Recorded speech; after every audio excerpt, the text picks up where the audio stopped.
Ted Haggard spoke on the second anniversary of the scandal that brought him down from his perch as one of the most powerful evangelicals in this country.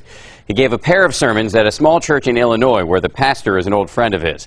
Haggard's comments were quite revealing, and they were recorded on audio tape and put up on the internet. The first thing I want you to know is that I sinned. I really did sin.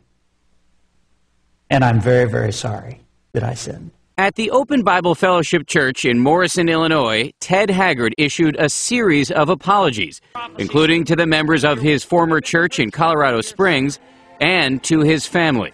My wife, all my shame and sin was placed on her. People treated her as if she had fallen. And my children, they all went through carrying my shame. And I am so sorry that I did that to my family. Haggard explained that he believes the source of his behavior was abuse he suffered while in the second grade.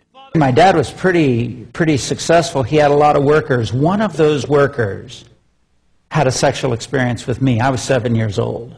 That experience, he said, came back to haunt him when he'd reached prominence as a nationally known evangelical leader. There I was 50 years old, a conservative Republican, loving the Word of God, an evangelical, born again, Spirit-filled, charismatic, all those things. But some of the things that were buried in the depths of the sea from when I was in the second grade started to rage in my mind and in my heart. Haggard did not specifically discuss how he sinned, only saying that some of the allegations against him, from former gay prostitute Mike Jones, allegations of sex and crystal meth, were exaggerated.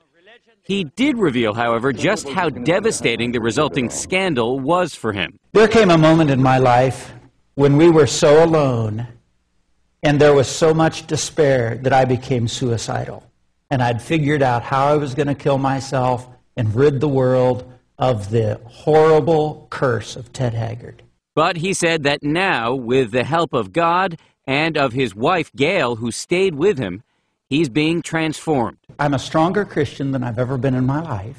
I have a stronger marriage than I've ever had in my life. And finally, Haggard issued an emotional critique of church leaders, who he said had missed a God-given opportunity to use the scandal to display Christian love. I believe that he gives us opportunities every few years to communicate the gospel worldwide through secular media, and we consistently blow it.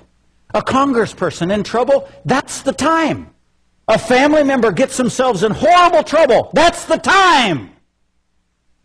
A preacher gets himself in awful trouble, that's the time.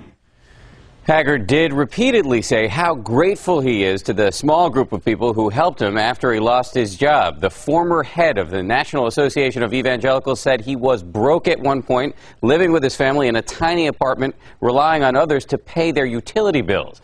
He said he's now started an insurance company and is starting to get back on his feet. And you can hear the entire sermons if you go to abcnews.com.